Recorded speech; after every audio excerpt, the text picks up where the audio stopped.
Greetings fellow Vision wielders. Today let's talk about Trials of Reckoning. In no particular order, I'm going to break down the top 12 tips I have for this game mode.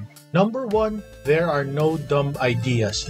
A caster with a magic main stat who's gonna be running Taunting Blade, which is very expensive and no AP generation, will that really bring you the top score? Sometimes it will. Because AI target selection is so opaque in this game, it's really just best that you try every possible tool in a unit's toolkit just to see if you can make your team score higher. Number 2 is multiple offense stat units give you more options. If the unit has a sub-job that is off-stat, let's say it's a magic unit with Paladin like that actually gives them more options because changing which you calibrate for can greatly change how a character behaves in the auto. Put another way, building attack might make them go one direction, building magic might make them go another direction, and doing something in the middle might make them go a third direction. And that's not even talking about the skills that are on and off. So these units are really more flexible because you've got another dimension that you can calibrate to influence their AI. Now, before we go on, I'd like to add that mostly I'm talking about building an auto setup, but I think a lot of these tips will also apply even if you prefer to do your boss runs manually. Another thing is I won't be going through my max bonus setup for 2 reasons. The first being, I don't think it's valuable for a lot of people because not everybody has all the VCs and all the units at the top bonus tier, and I want this video to be applicable not just for this TOR but for any TOR that you could possibly try in the future. The second, of course, is so that I don't get kicked out of my guild, as we are still trying to stay in the top 20 for this event. Number 3 is don't be afraid to lower your unit or VC bonus to try things out. You never know when going suboptimally in these parts will allow you to do a better chain, bigger overkill, or reach those hard to reach bonus units that you want to kill. So try things out because it's really hard to predict what works in Trials of Reckoning. A sub tip for this would be swapping in casters who bring in more AP at the get-go and can cast more skills over the course of the auto run instead of higher bonus non-caster units. Number 4 is have a game plan. Typically in a Trials of Reckoning run, you're gonna have the chainers and the pickers. The chainers are there to build that great chain, hopefully do a great overkill on the main boss, and the pickers are designed to move off to the sides, kill some of the adds, and get you more points without breaking your chain.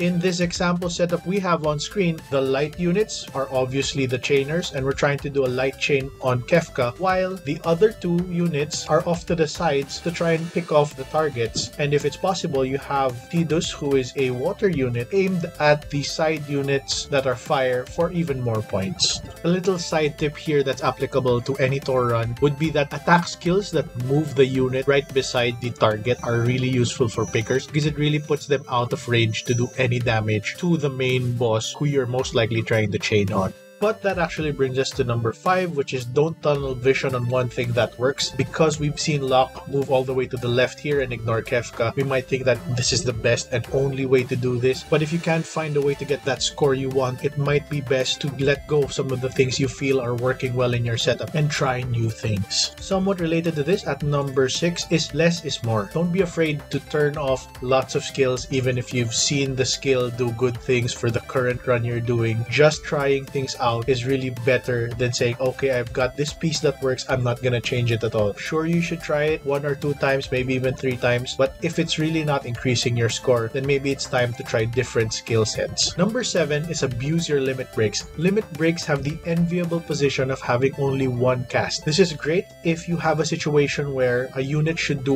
1 long range attack or maybe 1 AoE attack before they restrict themselves to triple hits or slows or things like that. One criticism of limit breaks in TOR is that they cost a lot of AP, but that's actually something you should use to your advantage if possible. Let's say they cast the limit break and they don't have enough AP for certain attack skills, but they do have AP for another attack skill that costs less, then that's a way you're controlling what they do across the course of the battle. And being aware of this AP trick is actually the sub tip to this one, in that you can use high cost AP skills such as Taunting Blade to eat up your unit's AP and start restricting what they do on the battlefield while still getting access to higher range or AoE attacks, but limiting the amount of times they cast them. Number 8 will largely depend on the number of tickets you have to burn, but I would say don't be afraid of scoring lower than what you were scoring before while you're testing. Sometimes we really have to go through these rough patches in our testing to figure out what setup really will get us that highest score. On the way to my top score for this TOR, I did have a few low scoring runs where it was just 15,000, but if I had given up there, or if I had said, you know what, I'll stay back at my 16k setup, I may have never gotten to my final auto score. Number 9 is a bit silly, but it happened to me, and I figured, you know, we're just people, we're just doing our best here, and sometimes we can forget, so double check the skills you've set on your units. I had triple piercer set on my Lucio as they were trying to do a slash chain, and I had it on for most of this testing, as you'll see, which was kind of painful, so lesson learned, not gonna let that happen again. Number 10 is take notes. Now I know this can be quite the chore, it doesn't seem nice, it's not glamorous, you're just trying to play a game, but if you're really aiming for a higher score, it can be the case that you hit your peak with your account and you just don't realize it, and then suddenly about an hour later you realize, you know what, I think I'm good, I think I'm gonna go back to that old setup, but you can't remember how you got that highest score, which would be even more frustrating knowing that you already got a certain score but can't get back to it because you didn't take notes.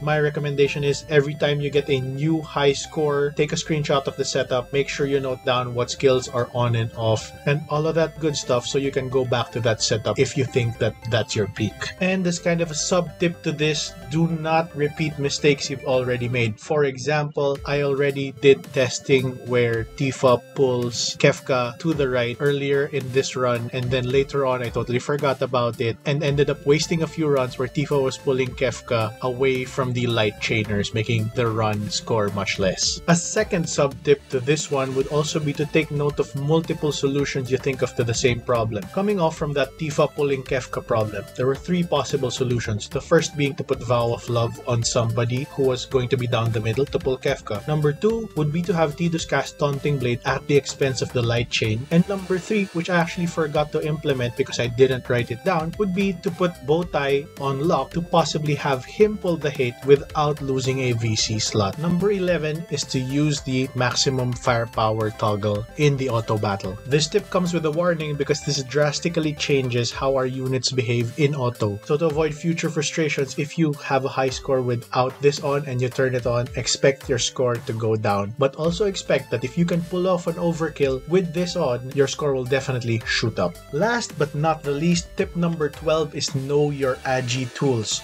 You've got TMRs, you've got espers, you've got TMR skills, and you've got unit skills. And there are so many ways to mess with agi, but it is one of the most crucial components, not just of TOR, but of this game. So know which of these things you can manipulate to change the turn order so that you can calibrate who is delivering that killing blow on the TOR boss, and let it be Tidus or let it be Lucio, let it be somebody with that high hit count so that you can get the maximum overkill bonus possible from your roster. Now some of you may be thinking, with those abysmal scores on screen, how do I know what I'm talking about? Why should I listen to this guy? So let's take a look at exactly how well or poorly these only free units and only 6 out of 10 bonus VCs TOR runs really went. We'll put up the score for the full bonus runs right beside it, and we can see that it's a big gap, 17.7 versus 8.8 thousand points. However, if we divide both scores by the respective VC and unit bonuses they garnered, meaning we're adjusting it for the fact that not everybody will have all the bonus units, so the objective is to do the best you can for the roster you have, we can see that the scores are pretty close. This is about a 15% difference. Now, if we take into account the fact that the best way to build a roster in this game is to really pick an element, and that means sometimes that element that you're currently building won't match the current TOR, then we see that the score gap actually just comes down to about 10%. And in my book, that's actually pretty damn good if I didn't have all the bonus units. But that's just me. If you feel differently, do tell me in the comments below. Lastly, I'd like to talk about something that's not really a tip, but more of a perspective on the game. I feel like if you don't enjoy TOR, you shouldn't force yourself to do all these things and spend time doing this. I really enjoy TOR, that's why I can spend hours at a time just trying to optimize this team on auto. I enjoy it so much that I actively avoid looking at other setups because I feel it'll take away from that sense of discovery, from finding that perfect setup. And for some people, this isn't all that fun. If this isn't a great part of the game for you, then I don't recommend you spending too much time on it. Just copy somebody's setup, focus on what you enjoy in the game, because in the end, we're here to have fun in this game, not to mindlessly farm and do things that we really don't want to do. And with that said, like and subscribe if you enjoyed this video. If you want to see my top tips for using trust stones, you can click on the link on screen now. And as always, I'll see you on the next one. Ciscus out.